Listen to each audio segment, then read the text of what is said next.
টুনু খুব দ্রুত দৌড়াতে পারত, তাই সে সবাইকে বলতো।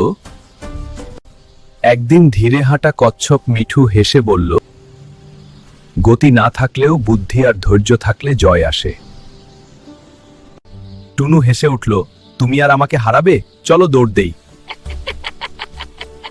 বনের সব পশু পাখি ঝড়ো হলো খরগোশ আর কচ্ছপের পাশে।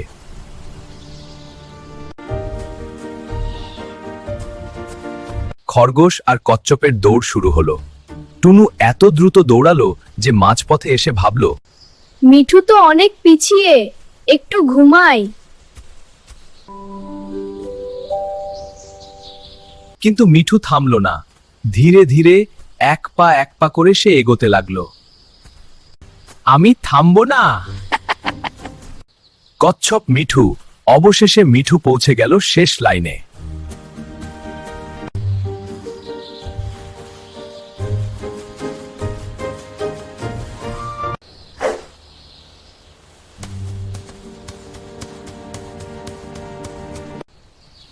মিঠু কচ্ছপকে হাততালি দাও। আজ আমি শিখলাম, অহংকার ভালো না।